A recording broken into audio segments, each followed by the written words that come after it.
どうもこやです。僕は今和歌山県白浜町に来ています。今日はここ白浜にあるとっても有名なお宿に宿泊します。ホテル川久というお宿ですね。日本がバブル絶頂期の時に世界中のアーティストを集めて総工費約400億円をかけて作られた宮殿のようなホテルで、お宿好きの人だったら知っているお宿かと思いますが、今回初めて宿泊ということでとっても楽しみです。では行ってみましょう。で、今僕がいるのは目の前が白良浜という有名なここ白浜の海水浴場ですね。今日はちょっと曇り空が広がってはいますけど、晴れている日であれば透き通った綺麗なビーチが目の前に見えているはずです。で、ホテル川久へはここから車で5分程度のところにあります。今回はこの辺のホテルに泊まっているので今ここにいるわけですが、白浜までは大阪から特急黒潮で約2時間半かけて白浜駅に到着しました。で、白浜駅からはホテルまで無料の送迎バスが出ているみたいです。東京からでも南紀白浜空港まで羽田空港から約1時間15分で到着できて、そこから訪れられるので関東関西両方からのアクセス抜群です。ここ白浜。はい、そして今日は同じ YouTuber のモーリーさんと一緒に川久に泊まります。今日も楽しみましょう。ということでモーリーさんの車でホテル送ってもらいます。はい、では車で川久に行きます。ちなみに白浜駅からであれば車で約10分、南紀白浜空港からでもだいたい10分でホテルに到着できます。主要駅と空港から近いのはいいですね。明らかに異彩を放ってるうわー、宮殿やん。これはやばいな。おお、これ近づくとすげえ。なんか一気にヨーロッパ感が出てきた。おー、テーマパークやん。はい、到着です。これ圧巻ですね。遠くから見てもすごかったけど、近づけば近づくほどにこの存在感すごいなって感じますね。これパッと見た瞬間、これがホテルですって言われたら嘘でしょっていう風になると思いますね。もう本当にまるでテーマパークのような、そしてここだけ日本じゃないヨーロッパのような雰囲気が流れていますね。入ってきたらこんな感じでズドンと、いや、今の時代の日本だったらこんな豪華な建物多分建てられないんでしょうね。バブルの時だからこそできた建物ということでしょう。さあ、では中に入ります。ここホテル川久は日本がバブルで好景気の絶頂を迎えていた1991年に開業しました。僕が生まれた時ぐらいですね。イケイケの日本経済の中で世界中から超一流の資材と職人をかき集め、かけた総工費はなんと400億。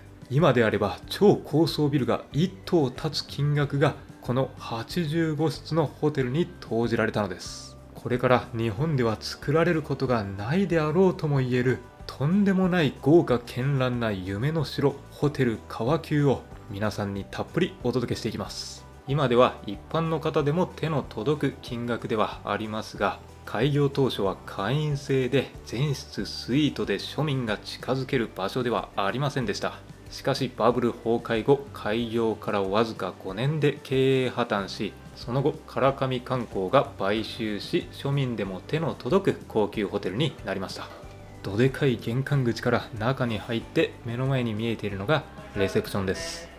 そしてレセプションからこっち側右手に目をやると、とんでもない光景が目に飛び込んできます。想像をはるかに超えるこの豪華なロビー。これはエジプトの神殿をモチーフに作られていて、このゴールドに輝く金箔天井は3年前にギネス記録に認定されていて、世界で一番金箔の表面積が広い建物になってます。5センチメートルの正方形サイズの金箔を1枚ずつ手作業で貼り付けており、施工はフランスのロベール・ゴワールさんという人間国宝でもある方で、あの自由の女神やベルサイユ宮殿の修復もしているとんでもない人です。そしてこの金の純度は 22.5 金という日に当たる時に最も美しくロビーを照らすように設計されているんですね。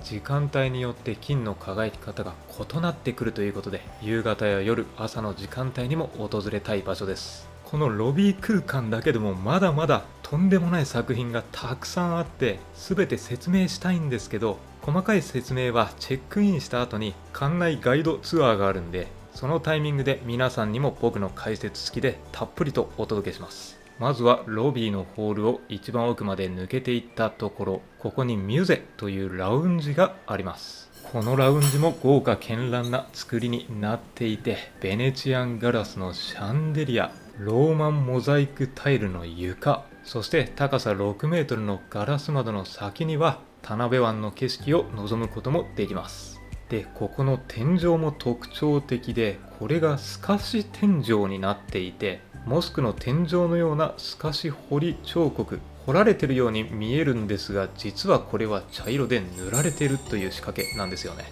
川急の創業に尽力した建築家の永田雄三さんの作品です。ラウンジの端っこ右手のところには売店もあります。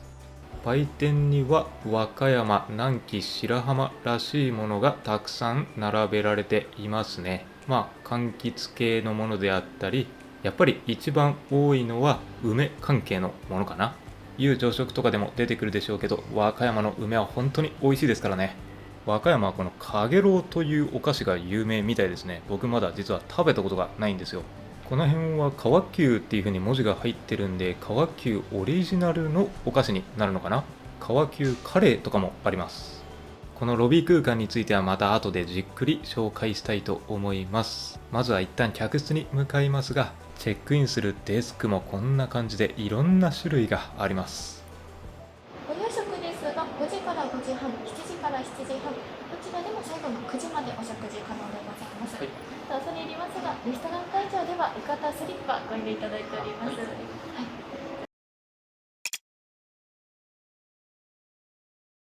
す。さあ、ではチェックインが完了して今から客室に行きますが、客室へと続くエレベーターはこの目の前のガラス張りになっている部分ですね。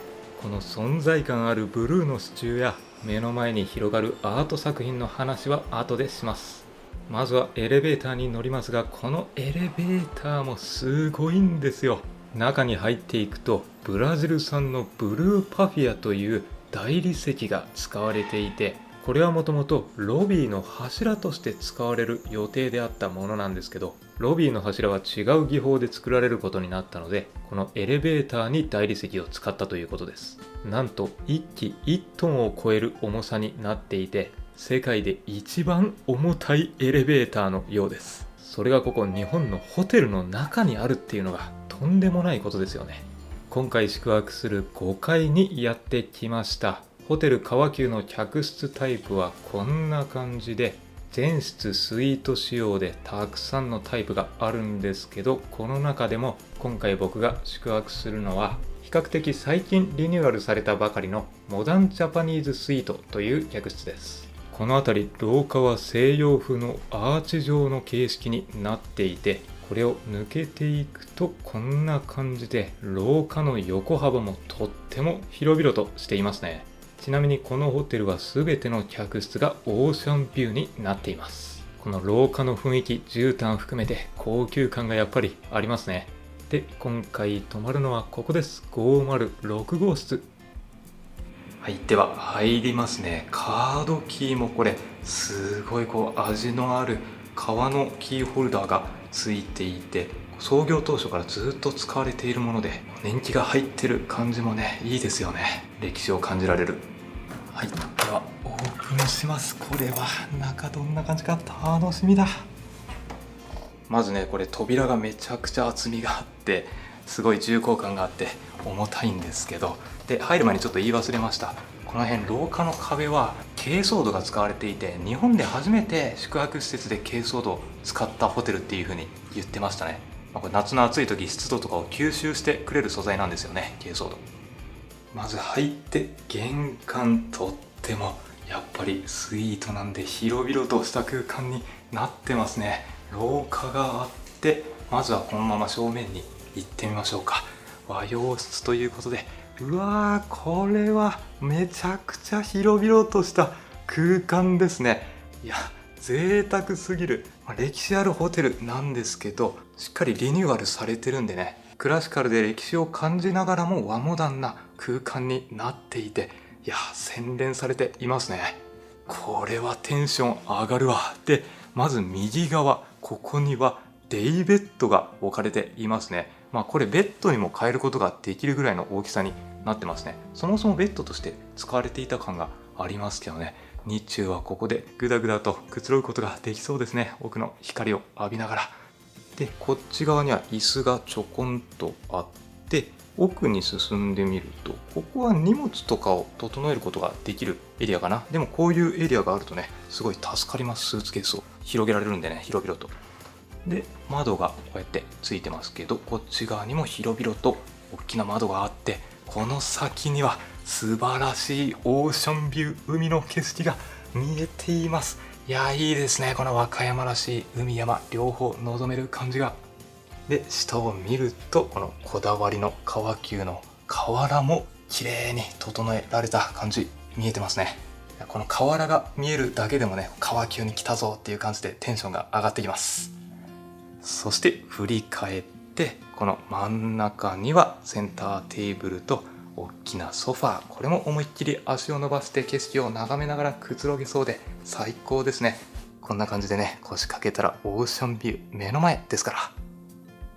で真ん中にはお水が置かれていて、こっち側のテレビボードもすごいきらびやかな作りですね。これはちょっと日本で貴族になったかのようなね、豪勢さを誇っていますけど、テレビの両サイドにはお花も飾られているという豪華っぷりで、こっちの右手にはコーヒーメーカーと電子ケトルが置かれてますね。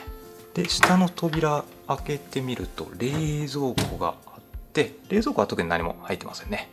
でその隣の引き出しには、ここにはドリップコーヒーが入ってます。はい、こんな感じでたくさん、これでもかというぐらい入ってますね。で陶器はこれのりたけのものが使われていますね。その下にはグラスがあります。グラスはこれ SH っていう風に中刻まれてます。でこっちの左側は引き出しの中には、これはスイーツが置かれてますね。この和歌山の有名なかげろうです。で栓抜き、そして茶器が置かれてます。いやー、このなんか緑に輝いてる感じ、めちゃくちゃ高級感がありますね。見てみると真ん中に何て書いてんだ、セイハウ、ちょっとわかんないんですけどね、有名な陶器なのかな。はい、そしてこっちの方に進んでみると、ここが寝室になります。寝室もとっても広々空間で、これ扉でリビングともちろん仕切ることができるようになってますし、こうやって一つながりの空間にすることもできますよと、現代的にね。で天井もなんかね、これ丸く切り取られたような感じで洗練されたデザインになってますね。寝室にもここテレビが置かれていて、右側にも大きな椅子がありますね。でベッドはしっかり両サイドに照明のスイッチであったり、真ん中にコンセント挿すところもあるのでね、機能的で使いやすそうです。こういう小物入れであったり、アンカーのスピーカーとかも置かれてますからね。で左手のあの扉を開けると多分玄関につながるんだと思いますけどね、エアコンのスイッチもここについてますね。開けてみましょうか。そうですね、こっちが玄関になっていて、目の前鏡が見えてますね。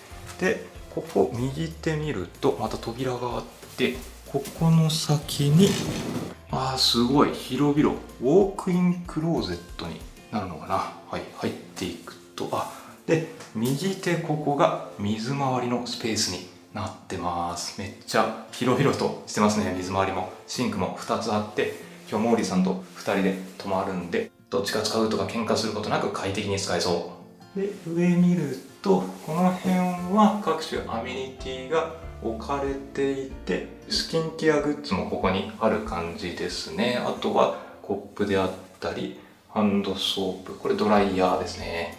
ドライヤーはパナソニック製のものが入っていました。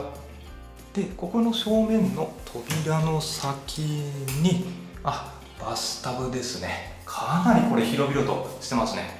大人が入っても思いっきり足伸ばせそうなぐらい、ちゃんと深さもあって快適なバスタブがついてます。でも温泉あるんでね、基本温泉入りに行くとは思うんですけど、こっち左手にはちゃんとハンドタイプのシャワーとアメニティも備え付けられてます。でもう一回玄関の方戻ってきて、見てないところがこっちの左手で扉がここについてますね。この先がトイレです。うわ、トイレもめっちゃ広いわ。こっちに便座があって、左手にここにも広々としたシンクも鏡もついていますからね。これは贅沢。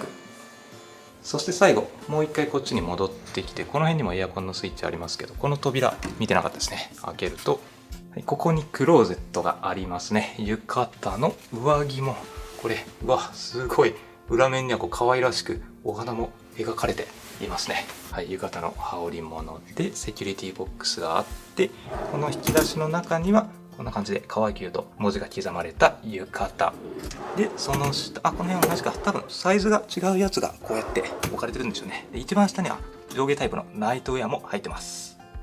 はい、では今日はここで一泊します。いやー、もう入ってきた瞬間から客室に至るまで想像以上でしたね。このホテル、こんなに手の込んだホテルだったんだって、もう本当にもうまるで美術館、中に入った瞬間で。気になる料金なんですけど、この客室がモダンジャパニーズスイート和洋室というお部屋で、2名1室2食付きでだいたい7万円ぐらいで泊まることができます。なんで1人当たり3万円台ということですね。で最もリーズナブルな客室であれば、なんと2名1室2食付きでだいたい4万円台くらいなんで、1人2万円台でこのホテル泊まることができます。いやほんとね、思った以上にリーズナブルでびっくりです。こんなに手の込んだ総工費もかかって修繕とかも大変だろうに、この価格で泊まっていいのかなってね。なんでやっぱ人気で結構稼働率もいいみたいですね。でこの後はこの宿で最もラグジュアリーな客室もお宿の方に見せていただけるっていうことなんで、そっちも楽しみで皆さんにもお届けしたいと思います。でその後はちょっとこう館内の見ていないところをうろうろしたり、ウェルカムドリンクもいただけるみたいなんで飲みに行ってみます。はい、でこのお宿で最上級クラスの客室であるプレシデンシャルスパスイートにやってきました。玄関入ってここから客室内に入っていきますけど、これはめちゃくちゃすごいっすね。目の前に2つベッドが並んでいて、この辺りのベッドボードもすごい高級感にあふれた作りになってますね。このお部屋もちょっとこうクラシカルで落ち着いた大人の空間っていう感じですね。客室の広さが約180平米あって、この広さを誇っておりながら1泊2食付きでだいたい16万円台ぐらいから泊まることができるみたいですね。いやグローバルで見るとかなりリーズナブルな価格設定だと思いますよ。こっちまず端っこの方行ったらすごい落ち着いたちょこんと可愛らしいデスクがありますね。でここの向かい側に冷蔵庫と電子レンジが置かれていて、冷蔵庫内このスイートの客室はドリンクが全てオールインクルーシブになってます。で隣の扉を開けるとここがクローゼットになっていて、いやこのクラスの広さと設備だったらね、こう外資系のマリオットとかだったら普通に50万から100万ぐらいのレンジの値段すると思うんですけどね。でこっち側にはコーヒーやケトル、そしてワインもこんな感じで置かれていて、なんかすごい置物がこれ馬の形したオブジェがありますね。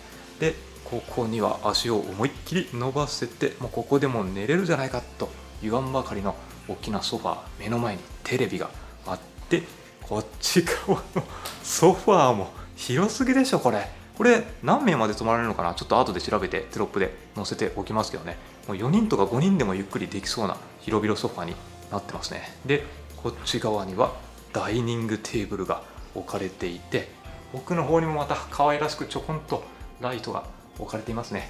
でこの辺にはリラックス音楽を流せるようなレコーダーが置かれてるんですかね。はい、寝室リビングはこうやって一つながりの空間になってて、作り自体は多分リニューアルされてるんでモダンな作りになっていて快適そうですね。でもちょっとこうクラシカルな雰囲気も感じられるっていうね。でこっちの端っこまで行ってみると扉があります。ここ開けると2つ目のクローゼットがありますね。そしてこっち側に水回りのスペース、白を基調とした可愛らしく洗練された空間になってますね。シンクも2つあるので使い勝手抜群で、アメニティもこんな感じで置かれていますね。これモルトンブラウンとフェラガモのアメニティがボトルタイプで置かれてます。でドライヤーはルミエリーナ高級ドライヤーが置かれてます。そしてこの正面の扉の先にはここがお手洗いになってますね。はい、最新設備のトイレもすごい広々空間になってて、この左手にも扉があります。この先がここに内側にバスルームがありますね。これもめちゃくちゃ広いですね。こっち側にハンドシャワーがついてて、バスタブも足を思いっきり伸ばせるサイズ感になってますね。で内側って言いましたけど、この客室はビューバスもついてます。こっちですね。ちょっとちらっとさっき見えてたかな。いやー、これもすごいな。こっち出た瞬間にまたゆっくりとお風呂に入りながらもくつろげそうなソファーが置かれていて、ここには椅子、そしてこれはなんかアジアンリゾート、南国リゾートに来たかのようなリア充ソファーが置かれてますよ。でここにもバスローブとタオルが置かれてるんですね。でこれですよ、ビューバスがこの客室はついてて、これね、上は空洞になってるんで半露天風呂の空間で温泉を楽しむことができるようになってるんですね。これはすごい。いやー、このスイートの仕様で180平米の広さがあって2食ついていて、そしてこの絶景半露天風呂がついていて15万円前後で泊まれるっていうのはね、びっくりです。こんな施設が日本にあったとは。いや本当にちょっと頑張って奮発してラグジュアリーな空間で特別な一日を過ごしたいっていう場合はここ泊まりたいですね。はい、でチェックインした後ラウンジで無料のドリンクサービスがあるみたいなんでちょっと来てみました。でドリンクコーナーがこんな感じであって、梅酒とかウイスキー、お酒もいただけますね。これ地元の梅酒が置かれてるのかな。で隣にはお水と、これが梅ジュースですね。やっぱ和歌山らしいものが置かれてて、ダージリンティーとかコーヒーももちろんあって、こっち側には軽いお菓子も置かれてます。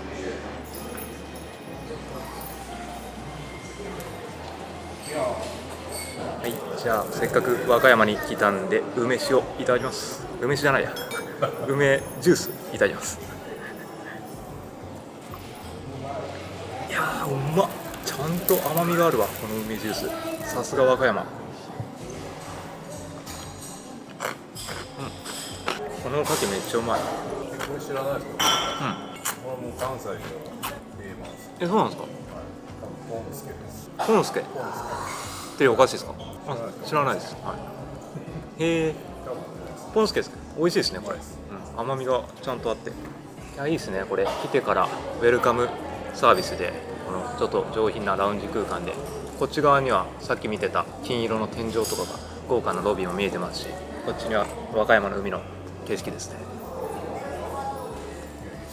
ロビーの方ずっと奥に抜けていくとこんな感じで裏庭に出てきて、こっちから見るこの川急の外観もすごいっすね。もう本当にお城ですよ。いやもうこれも圧巻すぎて完全に口ポカーン状態ですね。今右上にちょっと太陽の日差しがあっていい感じですね、この逆光の光が。こっちが客室側なんで、僕が泊まってる客室の窓からこっち方面が見えてるっていうことですよね。本当に今まで日本中いろんな宿行ってきましたけどね、これだけ豪華絢爛なお宿ないですよね。世界中探してもこんな手の込んだホテルはなかなか見つからないんじゃないですかね。感動しております。はい、そして再びロビー空間にやってきました。ホテルでありつつ川急ミュージアムとして美術館にもなっているホテル川急の見どころをさらに掘り下げていきます。滞在中に2回館内ツアーをやっているので、それに参加すればよりこのホテルを楽しむことができると思います。ここで川急ができた経緯を話しておくと、創業者の堀安江さんはバブル期にたくさん建てられていた周りと同じようなコンクリートの建物を建てても100年先の人たちに笑われてしまう。せっかく作るなら100年後には世界遺産に登録されているような夢の城、夢の楽園を作ろうという思いで、建築家の永田雄三さんと2人で世界中を飛び回って一流の建築家アーティストを呼んできてこの川急を作ったんですね。まず絶対に語るべきものは左右にある青い柱です。この柱は1本なんと1億円で、それが左右に12本ずつ24本あって、柱だけでも24億円の価値があります。これはドイツで発達したシュトックマルモという技法が使われていて、焼き石膏に着色料を練り込み固まった後に削って、見た目は大理石のような模様に仕上げられています。このシュトックマルモの技法が用いられた柱はなんと東洋では唯一川急にしかありません。これを作ったのは淡路島の左官職人の久住明さん。ドイツまで実際に学びに行き、日本に帰ってきて職人たちにそれを伝え作りました。ドイツで学んだ技法と自らの技法を交えて作られた柱であり、これだけ美しい青を何年にもわたって劣化させず保ち続ける技術は世界でも唯一無二ではないかとのことです。平成の時代に日本人が作った奇跡の24本ですね。そして床はローマンモザイクタイルが用いられていて、イタリアのモザイク職人集団が1枚ずつ手作業で床に埋め込みました。上を見上げると特徴的なロケットのような照明がありますが、これはアフリカの原住民が狩りをする時の槍をイメージしているとのことです。そして丸い照明も特徴的ですけど、これは想像しやすいですかね。 UFO がモチーフです。どれも他では見られない一線を画したデザインですね。まだまだロビーには見どころがたくさん。この赤い椅子は中国の秦の時代のもののようです。このピアノはドイツ製のスタインウェイピアノで、世界で1台しかないピアノになってます。他にもロビー空間にはオーナーコレクションがたくさんこんな感じで展示されています。2階へ続く螺旋階段もきらびやかで、ここで写真を撮ったらいい絵になりそうですね。ここに置かれているのはオープン当初にスタッフさんが着ていたユニフォームといいますかね、制服みたいですね。奥の方までこんな感じでずらーっと連なっていますね。でこれがまさに模型なんですね。ホテル川急の完成模型だから完成当初、今と変わってないとは思うんですよね、ほとんど。でエレベーターのこれ横に壁画がありますけど、これがビザンチンモザイク。紀元2世紀1800年前にシリアで発見された本物の遺跡です。エレベーター横に2枚、そしてさっきドリンクをいただいたラウンジにも2枚、価値の高いものが壁面に埋め込まれています。さらにもう一つ、エレベーター横にあるこれがドン・キホーテの像。300年前にイタリアで作られた作品です。見た目ではブロンズや銅像に見えるんですけど、なんとこれは木製、木でできてるんですよね。見た目からは信じられない精巧な作りです。さあそして一回外に出てきてみたんですけど、この外観も普通じゃないっていうのはもう見ての通りなんですけど、左右の塔の上にウサギがありますが、ウサギはヨーロッパで奉仕の神様と考えられており、それにあやかって川急も良くなってほしいという思いが込められて、彫刻家バリー・フラナガンさんによるウサギのブロンズ像が2匹置かれています。実はこれは日本でも多くの美術館に作品が展示されているんですけど、これは川急のために作られた特注品であり、世界最大のサイズとのことです。で外観で一番すごいなと思ったのは瓦ですかね。瑠璃瓦という中国の紫禁城と同じものが使われています。一つの国のお城と同じものをホテルに使っているということなんですごすぎます。これは創業者の堀さんが実際に中国に行って、これしかないと、これじゃなきゃ嫌だと観光省の方に交渉に行って、門前払いを受けても20回以上何度もめげずに中国に行って交渉を続けた結果、あなたほどこの瓦の良さが分かる人ならということで実現しました。屋根には川急のマークがついており、オリジナルの瓦になってます。さあ、そして2階にやってきましたが、まずエレベーターを出て目の前のこの壁です。加藤元夫さんという陶芸家の方が手掛けた陶板で、これ目の前の扉にはフランスの画家ジャン・バロー氏による騙し絵が隠されています。壁と馴染むように描かれていますが、スタッフさんが扉がわからなくなるぐらいうますぎたということで仕事に支障が出たため、これは一度描き直された騙し絵とのことです。で、2階の絵画はオーナーのコレクションになっていて、芸術にそこまで詳しくない僕でもわかる有名な画家たちの絵画がたくさんあるので見応えありますね。これはスペイン大好きな自分としてはサルバトール・ダリの作品を食い入って見ていました。で、さらに奥に行ったところにはとあるホールのような空間があります。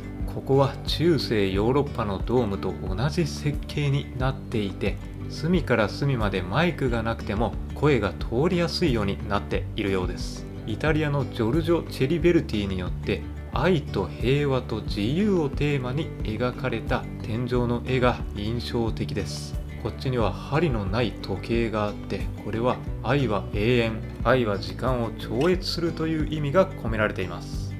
そしてホテルとしては会議室、ミーティングルームとして利用できる空間なんですけど、ここにも特徴的な照明や絵画が飾られていますね。本当にもう空間が美術館です。で、こっちには和の空間の宴会場があるんですけど、ここには旅館の時代に使われていた和のシャンデリアや屏風がそのまま飾られています。こんな豪華なシャンデリアは和室の空間で見たことないですよね。よく見ると川急という文字も描かれてます。正面には日本女性の美しさの真髄を求めて舞妓を中心に描く日本画家中尾敦氏による舞妓画があります。普通だったら何十年も経って落ちてくるらしいんですけど、はい、落ちてきてないんですけど、こんな薄い板なんですよね。向こうまで一枚物で作られていた。すごいこの床の技術が、これも技術力が高いからこそ、職人さんのまだまだ見どころはたくさんありますが、一通り要所は紹介できたかと思います。スタッフさんの中でも20年以上ここで働いているにもかかわらず、毎日新しい発見があって飽きることなく毎日が本当に楽しいという方がいたので、それほどまでに見どころの尽きないホテルなんですね。皆さんもぜひ訪れてこの目で確かめてみてください。レストラン会場のこの入り口の部分にも騙し絵がありますね。ここ消火栓なんですけどね、全然わからないぐらい綺麗に描かれてますね。これ隣のレンガと違いが。レストランの中にこんな立派なワインセラーがあって、このワインセラーの説明ツアーみたいなものもあるみたいですね。1人4000円の価格でこだわりのワインの説明があるっていうことでね、ワイン好きとしてはね、これは気になる施設なんじゃないですか。このワインに関しては中身がどうなってるかちょっと開けないとわからないんですよね。1789年とフランス革命が始まった年のワインなんです。すごい。100年前のワインセラーの記録。そうなんです。ハリー・ポッターみたいでしょ。ハリーポッター。うおー、すげえ。すごい。本当だ、本当にハリーポッターで出てきそうな神ってこんな感じになるんや。これめっちゃ広いですね。もはやここで寝れるくないですか。いや、それは寝れますよ。ベッドのサイズでね、もうむしろ分かれて寝れるぐらい。いや、ここでも寝れますよ。ああ、そうね、はめちゃくちゃい。ここもここで寝れます。ちょっと足はみ出します。これぐらい全然十分です。モーリーさん的のそのここで寝れるやんソファー。そう、ここでも寝れるやんソファです。広すぎ。対象になり。贅沢。これは広すぎる。これです。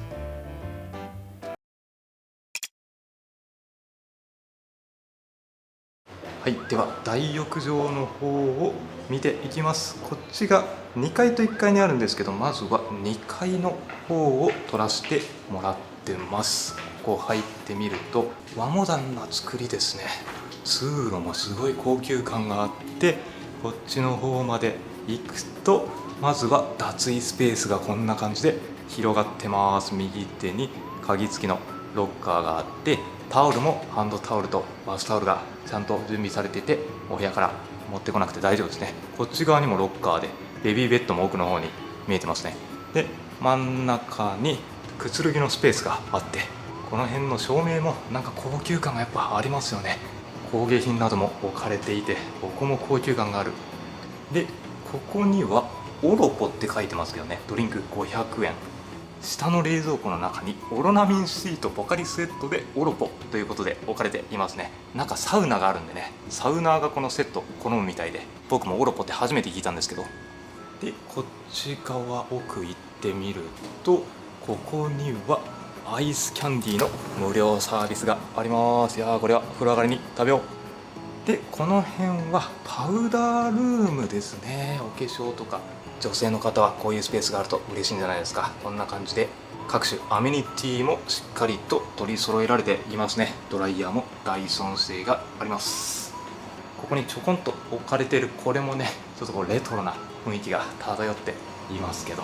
でこっち側にもスペース広々してますけどね、この扉の先に、はい、ここも湯上がりスペースになってて、こんな広々ソファーと、このなんか東南アジアバリ島とかでありそうなガゼボの空間もあるんですよね。これは贅沢空間すぎる。で奥の方行ってみると、この海の景色も望むことができるようになってるんですよね。風呂上がりに気持ちのいい風を浴びながらくつろげます。そして浴室の方に入っていきます。こっちから入ると右手にシャワーがあって、左手に体を洗うスペースがありますね。もちろんアメニティもこうやってあって、そして先に進んでいくと正面とさらにこっちの右手にも扉があるんですよね。でこの先行ってみると、うわー、これはすごいわ。広々とした浴槽の先にはさっき見ていた海の景色が目の前見えていますね。この切り取られたピクチャーウィンドウのようにインフィニティ露天風呂ですね。いやめちゃくちゃ絵になる空間じゃないですか、これは。でこの温泉の周りにはこれですね、横になってゆっくりと体を休ませることができる椅子も置かれてますね。ここにもタオルがありますからね。で奥の扉からもさらに温泉施設向かうことできるんですけど、こっちからでも行けます。一回戻って、あ、ここにはなんか扉付きの区切られた椅子付きのシャワースペースがありますね。上にレインシャワー、そして右手にはハンドシャワーもついてます。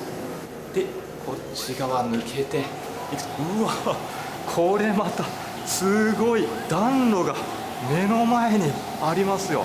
これはここに腰掛けてゆっくりと体を温める岩盤浴のような感じですかね。リラックスすることができるスペースがあって、こんなん初めて見たぞ。で右手にはこれ水風呂ですね。水風呂もめちゃくちゃ広々とした空間になってて、こっちの左手が一般的な大浴場のスペースになるんですよね。でこっちの方にはちょっと濁ってるんで、これがシルキーバスになってます。そして奥には寝湯ですね。ここでゆっくり横になってくつろぐことができると。すごいですね、この大浴場の充実した設備。外観だけじゃなくて、この浴槽も豪華絢爛な感じがしますね。でこっちから自動扉抜けていくと、さっきの露天風呂にこんな感じでつながるようになってて、こっち左手にはサウナですね。この下見て分かる通りお水も準備されていて、ロウリュ用の水まであるんでね、これ中に入ってここでロウリュを楽しむこともできるようになってるんですね。広々スペースで、奥の窓からは海も見えます。すごい、これは。そして大浴場もう一つ、こっちが1階の大浴場になりますね。入っていくと、まずは脱衣スペースですね。ここもベビーベッドがあって、左手には洗面台がこんな感じで並んでいて、今ちょっと男性の時間帯ということで男性用のアメニティですね、さっきと違って。で右手には脱衣スペース、タオルとかがあって、ここにもアイスキャンディーが置かれていますね。そしてお水も補給できるようになってて、そしてここから中に入っていくと、ここも入った瞬間にこんな感じで体を洗うスペースがあって、この先にまずは内湯ですね。わあ、すごいな。ここも壁にこう和風な絵が描かれていて、で奥の方に見えている文字はここを創業した時の会長さんの直筆というふうに言ってましたね。あそこの文字、わあ、これまたこだわりを感じる宇宙になってて、外に出てみるとここから先が露天の空間ですね。休憩用の椅子もありますけど、うわ、一気に涼しくなったわ。で露天風呂の空間もこんな感じで広々空間になってて、この辺はね、石もこう切り抜かれたものが置かれていて、左手には緑も見えてるんで、自然豊かな空気感になってますね。でこっちの奥まで行ってみると、この先に水風呂です。ここに水風呂が広々あるということは、サウナももちろんこっちの大浴場にもあって、こっちにまたオロポが置かれてますね。でお水、そしてここはバレルサウナがこんな感じで準備されているわけですね。どっちの大浴場でもサウナ楽しめます。さあ、では大浴場で温泉タイムゆっくり使えています。まずはここの絶景インフィニティ。いやー、めちゃくちゃ気持ちいいわ。この温泉最高ですね。この温泉の温度もちょいぬるぐらいで長湯を楽しめる好みの温度設定で、泉質的には硫黄の匂いとかはそんなにしない感じで、透明の温泉になっていて、肌をつけるとちょっとスベスベっとした感じがするのでね、お肌に優しい泉質だと思います。でこっちの奥の方まで来てみると、こんな感じで海の景色を目の前に望むことができて、和歌山らしいこの海と雄大な山々の景色が望める贅沢な景観ですよね。これだけ結構街中にあると思うので、オーシャンビューを実現するのは結構難しいとは思うんですけどね、うまい具合に柵を設けてプライバシー性も守りつつ、海の景色も望むことができるっていう贅沢な空間になってますよ。雨が降っても屋根があるので濡れる心配もなく、目の前の景色を望むことができますね。オーシャンビューの景色を眺めながらゆっくりと体を休めて、こっち側右手にはゆっくりと横になれる椅子もあるんで、少し暑くなったらこっちに上がってゆっくり体を休められるっていうのも贅沢です。内風呂もめっちゃ快適ですよ。この暖炉で体をじわじわっと温めるのもいいですし、この温泉に浸かって、ここからも左手の窓の向こう側には海の景色見えるようになってます。でもこんな感じで温泉光に照らして見てみると、湯の花もたくさん舞ってるんで、これはやっぱ泉質がいいんでしょうね。このシルキー風呂もちょっと違う肌触りになって、とっても気持ちいいですね。寝湯はこんな感じでジェットバスになっていて、ゆっくりと体を寝かせてくつろぐことができます。極楽。そしてロウリュサウナでじっくりと体を温めて、外に出て水風呂に浸かりますけど、うわー、これはしっかり水も冷たく冷えていて、体が整いますね。最高だ。はい、じゃあ風呂上がりに毛利さんとアイスキャンディーいただきます。アイスキャンディーいただきます。面白かったですね。僕はマンゴー。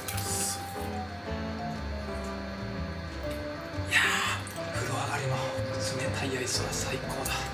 このアイスめっちゃうまいっすね。うまいっすね。なんかよくあるどっか安いアイスをなんかこうとりあえず入れましたみたいな感じじゃないですよ。確かにこれもなんか珍しい味ですね。そうこれもこだわってる感じ、粘土を感じる。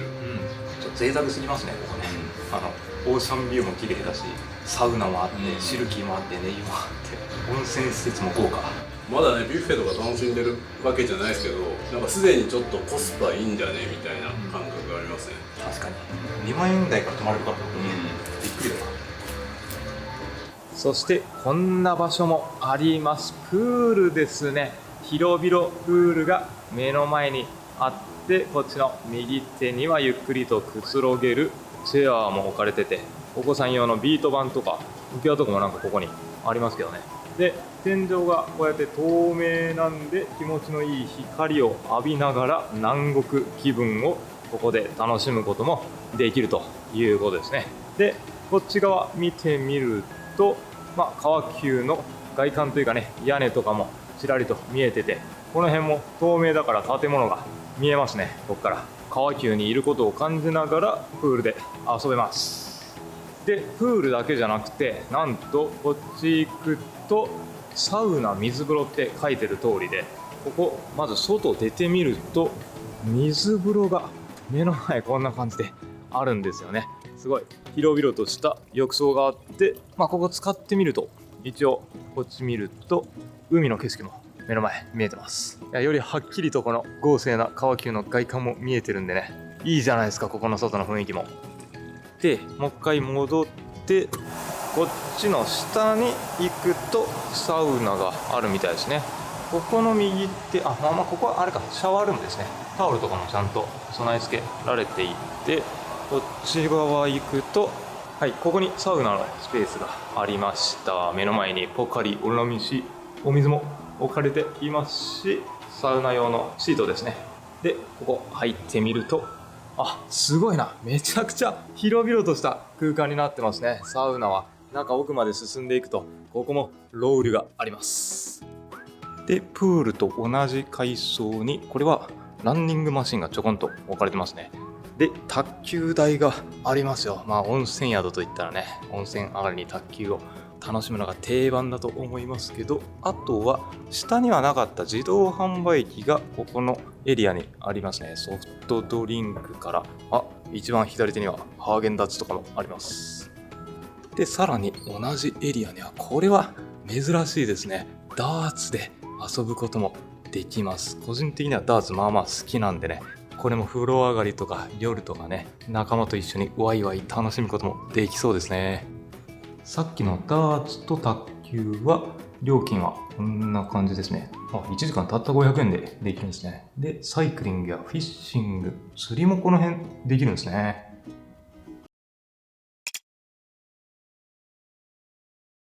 はい、では夕食が5時からということで、これからビュッフェ会場に入っていきます。ビュッフェもめっちゃ豪華らしいから楽しみ。まずビュッフェコーナー入ってきて、最初のここの空間に和食洋食両方の冷菜温菜、奥の方にはデザートもあります。そして奥の方に行くと、手前側にたくさんのライブキッチンがあるんですよね。ここで焼きたてのお料理をいただけるということです。でこの空間の窓際にこんな感じでたくさんのダイニングテーブルが並べられています。ではビュッフェの内容を見ていきましょう。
はい、ではビュッフェ取ってきました。こっち手前側が、ライブキッチンで取ってきたやつですね。ステーキとか、これがなんだっけ、地元のローカルの豚とタケノコですね。そして豪華にカツオ、お造りとカンパチ、マグロ、この辺りは本マグロも含めたお寿司で、ここがちょっと洋風なね、ムール貝とか和歌山のしらすピザ、そしてこれがハモンセラーノでアヒージョですね。僕の大好きなスペイン料理。右手には赤だしもありますけど、なんと贅沢なビュッフェでしょうか。これは楽しみだ。いただきます。そしてドリンクメニューはこんな感じで、まずページ開いてみると和歌山の地酒が、左と右手に並んでますね。ビールも左下にあります。地元のものたくさんあっていい感じで、次のページには一般的なビールと、右手には焼酎、川木オリジナルのものもあるんですね。で、右下にはワインも。ワインは右真ん中下あたりにあるワインビュッフェで飲み放題にできるということですね。で、次のページがカクテル、ウイスキー、ジャパニーズウイスキーですね、右手は。で、最後のページには和歌山ソフトドリンクセレクションというものもありますね。柑橘がやっぱ美味しいので、和歌山は。で、こんなプレミアム恵比寿のジューシーエールってやつがあって、最初のページには和歌山プレミアム地酒の飲み比べプランもありますね。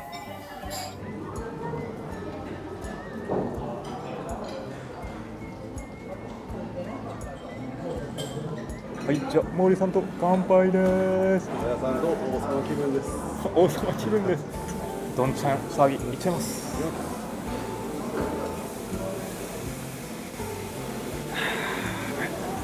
最後すっきり飲みやすいですね。地ビール。僕はペールエールで、小林さんがアメリカン。アメリカンか。じゃあそっちペールエールだから苦味がしっかり。なるほど。さあ、じゃあ行きましょう。何からいただこうか迷うけど、やっぱこの焼きたてのステーキを食べないとね、もったいないからガーリックソースでまずはいっちゃいます。うまい。これこういうビュッフェだったら、そんなブランド牛とかどうせ使ってないんでしょっていうふうに思ってたんですけど、今聞いたらね、なんと愛知の知多牛です。ローカルのブランド牛をちゃんと使ってたっていうことで、いやでも本当にこれ柔らかくて赤身の風味がちゃんと広がっていきますね。こう脂っこいっていうよりはさっぱりとした赤身の風味が広がって、個人的には好きな風合いですね。でソースもいろいろあるから、まずこのガーリックソースつけたけど、ここにわさびもあるから、普通にねこのわさびを乗せて醤油とかにつけても絶対美味しいと思うんですよね。いや最高すぎるわ。塩でもわさびでもこのソースでもいろんな味わいの変化を楽しめて、そしてステーキにはビールですよ。いやーうますぎる。いやステーキとビール組み合わせ、これは最高だ。さあ、そしてこの焼きたての熊野の豚でしたっけ、和歌山のローカルの豚を、うまっ。薄切りスライスなんだけど、しっかり豚のうまみが出てるわ。で香ばしく焼き上げられてて、ちょっとこう甘い味付けで、これうまいな。豚肉もめちゃうまい。たけのこもこれも炭火の香りがたまんないわ。山の幸もうまい。さあ、そして次はカツオいっちゃいますよ。うまいな。いやカツオもやっぱりこう鮮度が悪いと生臭さが出る魚の筆頭だと思うんですけどね。以前和歌山の那智勝浦行った時もマグロとカツオが和歌山うまいなってびっくりしたんですよね。その通り、このカツオも美味しいです。でこれネギとか玉ねぎとかでこうさっぱりとした風味に仕立て上げられてるんで、スルリと入っていきます。いやーこれはうまいわ。飲み放題あったら最高でしたね。いろんな種類の、さあ、そして次はこれがカンパチ、お作りです。しっかり弾力があって甘みが広がりますね。カンパチは間違いない。そしてマグロいきます。和歌山といえばマグロです。いやこれは間違いないですね。マグロも品質が悪いと生臭さやっぱ出ちゃう食品だと思うんですけど、全然ない。甘くてうまいマグロ。さすが和歌山のマグロだ。さあで和歌山の地酒の飲み比べってやつを頼んでみました。3つグラスで出てきて、まずこれがキラリですね。うまい。これは結構こう甘口な日本酒ですごい飲みやすいですね。でもやっぱお作りと日本酒は最高に合いますね。これはうますぎる。さあじゃあ次はお寿司いきましょうかね。これがタイですね。タイ甘くてうまいわ。サーモンもしっかり甘み、そしてとろみがあってうまいですね。シャリもすごいいい感じで、本マグロはわがままして2貫いただいちゃいました。なかなか食べれないんでね、本マグロなんて。めちゃくちゃとろとろですね。さすが本マグロ。この脂身が霜が半端ないわ。でもう一つ日本酒ミナカタ。いやーうまい。これちょっと辛口だからこのお寿司とかお作りに最高に合いますね。うわー、お寿司に日本酒も最高。そして赤だしですね。お寿司お刺身には。いやーこれ最高だ。もう僕赤だし大好きなんで、なかなかこのビュッフェでね赤だしってあんま記憶にないんですよね。やっぱお刺身お寿司にはこれが合うから最高だわ。さあそしてこの土瓶蒸しを食べてみますね。和歌山の幸がいっぱい入ってるっていう風に言ってましたけど、まずはこれが桜鯛って書いてます。いやーこれ小ぶりに刻まれてたんですけど、これね身がぎっしり詰まってて、この鯛うまいな。でこんな感じでだしですね。いただきます。うますぎる。昆布だしだ。昆布がしっかり効いてて、いやーこれはうまい。で黒アワビタケ、キノコとかも入ってます。いやコリコリでうまい。タケノコもこれもコリコリ食感。スナップエンドウかな。いやーたまんないですね。この和歌山の旬の食材をこの和風の昆布だしと一緒にいただける。いやーこれは和風だしには日本酒が合いますよ。黒牛。いやーこれもうまい。これが今まで3つ飲んだ中では一番こうバランスのいい感じですね。甘みもしっかりしていて、ほんのり辛口、バランスが良くて一番好きかな個人的に。いやーやっぱり和風だしに日本酒相性最高ですね。さあそして揚げたての天ぷらもいただきます。エビ天をこの和歌山の炭の塩、珍しいやつにつけて。いやーエビもプリップリでめっちゃうまいわ。ちょっと撮影時間かかってるせいでこの衣がねしなしなになっちゃいましたけど、揚げたてだったら絶対サクサクだと思うんで、皆様ちょっとずつねビュッフェ雇って焼きたて揚げたてを食べてください。さあそしてねこの和食もステーキも堪能したんですけどね、がっつり洋食もたくさんあります。これがアーヒージョです。僕の大好きなスペイン料理ですよ。中にはホタテとかタコとかエビとかイカとかがっつり海鮮が入ってます。ホタテいやーうまいな。やっぱりアヒージョ、このガーリックとオリーブオイルの香りが、いやこれはねこの海鮮の風味は白ワインが飲みたくなりますね。まあでもちょっと僕はお酒弱いんで、この日本酒がまだまだ残ってるんでね、もったいないことはできないので、まあでもね海鮮だから日本酒も絶対合うよ。ミナカタうまい。これはねこうお寿司とかお刺身もあるんで日本酒も頼んじゃいましたけど、こうやって日本酒の飲み比べ1000円ってそんなにこう高いわけじゃないんで、これも頼んでお酒強い人はワイン飲み放題も頼んでね、この洋食も白ワインや赤ワインで思いっきり楽しむっていうことができますね。バケットにハモンセラーノが、ハモンセラーノこれでも単体で僕ね食べたい派なんですよね。ハモンセラーノだけで何切れも食べたい。うますぎるハモンセラーノ。赤ワインが飲みたいけど、でもお肉なんでねビールも合うはず。うまっ。そして日本ではなかなか食べられないムール貝も、いややっぱりねワインが結構品揃えがいいので、こういう洋食もたくさんありますね。このムール貝とか絶対白ワインと一緒だったらうまいもん。で実はねワインも飲み比べセットでこれ1600円ぐらいで意外と高くなくて、モーリーさんはお酒そこそこ飲めるんで注文してます。いやーいいね。せっかくモーリーさんに赤ワイン頼んでもらったんで、モーリーさんに赤ワインレポをやってもらいます。ステーキ、やっぱステーキと合わせます。先ほど取ってきたばかりの熱々のステーキでいただきます。やっぱ焼きたてですね。うまいですか？だけうまい。そして赤ワイン。はい、いただきます。あー、やっぱ肉に合いますね。重めの感じで辛口でフルボディですね、これは。フルボディ、肉に最高にマッチする。いやホテルのねワインソムリエが選んでるんで間違いないですね。僕が適当にチョイスするのとはわけが違います。最高です。ワインもいいみたいです。素晴らしい。さあそして締めのご飯を持ってきました。川急カレーという名目のカレーと、あとはこれは炊き込みご飯ですね。山菜がたくさん入った。では炊き込みご飯いただきます。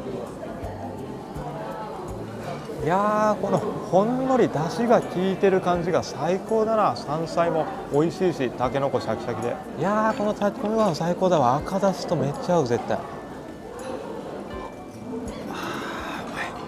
こうやってねビュッフェでも自分でコース料理を組み立てていきますよね。前菜からメインから最後締めのご飯まで。そして川急カレーですね。これもうまいな。なんかこれ見た目がすごいね、こう黒い感じ、濃い色のカレーなんですけど、コクと辛みと甘みがすごいしっかり出てて、カレーうまいですね。これカレーが想像以上にうまい。お酒が最後も進む。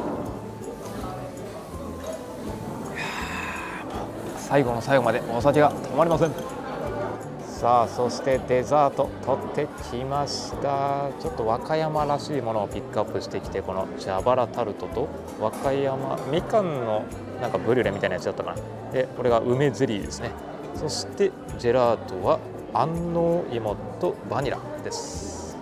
そしてスタッフさんに作ってもらったいちごモンブラン、これもうまそう。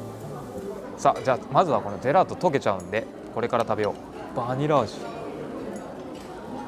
すごい濃厚でうまい。で安納芋、おーすごいな。これスイートポテトみたいにめちゃくちゃ甘い。いやジェラートもうまい。では次はこの蛇腹タルトですね。蛇腹っていうのは和歌山のみかんみたいな柑橘のやつですよね。すごいみかんの酸味がしっかり効いてるんだけど、甘みもちゃんとあるから、この甘みと酸味のバランスがめちゃくちゃいいですね。でタルトでしたちょっとサクッとした食感も楽しめる。でこれが和歌山みかんのブリュレでしたかね。これもみかんの酸味がちゃんと効いてて、甘みももちろんこのプリンでね出てるんですけど、カラメルソースも中に入ってるから今度は苦みも楽しめる。改めて皆様こんばんは。ありがとうございます。何が始まるんだと思ったらお食事の後半ということでデザートのライブキッチンショーが始まりました。こんな感じで豪快に炎が立ち上がる演出もあって、お料理の味だけでなく目でも楽しませてくれるのはエンターテインメント性があっていいですね。はい皆様お待たせしました。どうぞスクリーバーのこちらのクラウンの前お願いいたします。さあライブキッチンでできたデザートですよ。これはうまそうっすね。これはねアイスクリームが上に乗ってて、で下に結構こう熱の入ったフランボワーズちょっとよくわかんないですけどかかってるんで、あっという間に溶けると思うんでいただきます。これはいいわ。アイスはめちゃくちゃ冷たいんだけど、ソースいろんなお酒をこうまぶしていましたけどね、そのソースがちょっとこうあったかさがあるんで、このあったかいものと冷たいもののフュージョンはやっぱうまいっすよね。白のワール的な。でこのアイスの甘みとこのベリー系のやつがちょっと酸味発してるから、これも甘みと酸味のバランスがいい。しっかり酸味がある。いや目でも楽しませてくれてね、味もこれはうまいっす。でこのモンブランいっちゃいます。これ下にサクサクの生地と生クリームがあって、上のこのいちごのモンブランはこうあんが入ってるんでね、ちょっとこう和風の風味も味わえて、そしていちごの酸味もあるっていうね。いやデザートもこう多種多様でいいですね。そしてコーヒー、いやビュッフェほんとうまかったですね。和食も洋食も両方ともラインナップが豊富で、メインの料理からデザートにかけて和歌山らしさを感じられるものもたくさんありましたし、それぞれ素材もねこうビュッフェだからといってこう手抜きするような感じも全然なくて、品質が高かったですね。でやっぱりライブキッチンがしっかりあるんで、こう焼きたて揚げたてで熱々のお料理をいただけるっていうだけでもやっぱり満足度は上がりますし、やっぱ今まで食べてきたビュッフェの中でもこれは満足度は高いですね。お酒も一緒に楽しめて、これは大満足のビュッフェでした。ごちそうさまです。で、お食事会場の近くにはこんな感じでスパもありますね。王宮スパと書いてましたけど、でもそんなバカ高いわけでもなく、一般的な価格でマッサージ受けれますね。さあ、そして夜の時間になって温泉にゆっくり浸かって疲れを癒しましょうかね。またいやー、夜の温泉やっぱり気持ちがいいっすね。これはまだ真夏になってないから、この夜の時間帯は本当に涼しくて温泉が心地いいですよ。でこれ水面に反射する緑がとっても綺麗じゃないですか。お昼に入ったところ、見せたところはこんな感じで、完全に開放的な露天風呂は確かなかったはずなんでね、オーシャンビューっていうのがいいですし、いろんな種類のお風呂を楽しめるのは素晴らしいですが、この緑いっぱい、そして空も見えるっていうところが、この1階にある露天風呂はまた違った良さを楽しめますよね。すごい大自然に身を置いたような開放的な空気感がこっちはこっちでいいですね。右の奥の方から温泉が一気に勢いよく流れてくる音も心地いいです。体を開放的な気分にして極楽です。ビュッフェでうまいもん食って、あったかい温泉にも浸かって、そしてサウナ水風呂も堪能できて、これは至福だ。最高すぎる。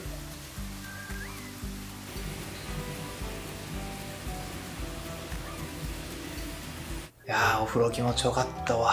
で、大好きなこのハーゲンダッツのクリスピーが3階の自販機のところに売ってたんで、いただきます。さっきね、モーリーさんはお風呂上がりにアイスキャンディーをたくさん食べてたんですけどね、僕はこれがあるのを知ってたんで我慢してたんですよね。内緒ですよ。そこにいるけど。や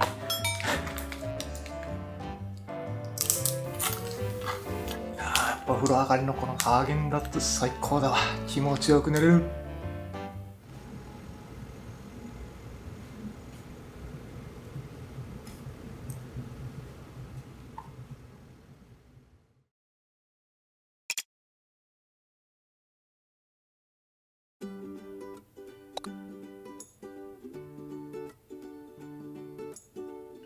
さあそれではお楽しみの朝食ビュッフェです。夕食も豪華だったんで朝も楽しみですね。では中入っていきます。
さあそして朝食ビュッフェ取ってきました。まずこっちはライブキッチンコーナーから取ってきたものを中心に海鮮丼、温泉卵、マグロのつみれ入りの味噌汁ですね。あとは上の方にすき焼き、干物、フレンチトーストですね。でこっちの左手は中心のエリアから取ったものですね。和歌山らしく梅が使われたおかゆ、そしておにぎりや自家製豆腐、お野菜など、左上にはこだわりのメロンジュースとかもありますね。ではいただきます。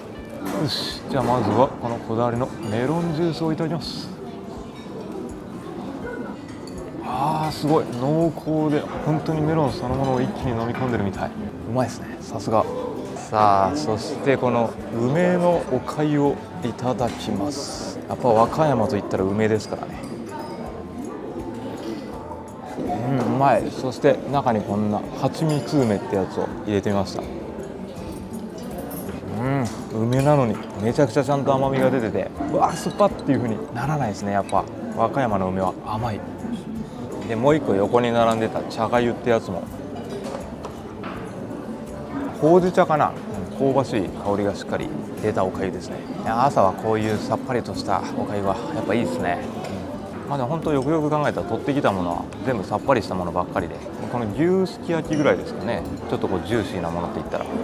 で握りたてのおにぎりも、この中に入ってる梅も甘い。自家製豆腐、この豆腐ミルキーな感じがしてめちゃくちゃうまいですね、自家製。さあそして贅沢に海鮮丼です。朝の海鮮も美味しいのかな。いや海鮮丼めっちゃうまいですね。昨日に引き続き当然のことながらマグロがやっぱうまいですし、他の海鮮もね鮮度保たれてうまいですね。なんだかんだやっぱいろんなホテルでこうね海鮮丼っていうのはこう一つ朝食の売りにしてるホテルとか、特に北海道とかは多いと思うんですけどね。いろんな海鮮丼食べてきましたけど、品質高いと思いますよこれは。やっぱなんか朝海鮮丼があるだけで満足度がすごい上がる気がしますね。牛すき焼きすげえなこれ。肉がめっちゃ分厚いんだけど。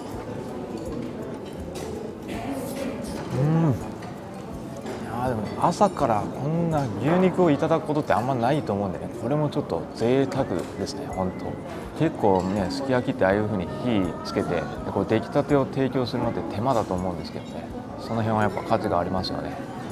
じゃあデザートはライブキッチンのフレンチトーストです。めちゃくちゃ分厚い。やっぱり焼きたてなだけあってうまいわフレンチトースト。ほんと生地が厚みがあってふわふわで、表面ちょっとこう焦げ目がついてるから香ばしさもあるんでね、これはうまい。朝食もうまかった。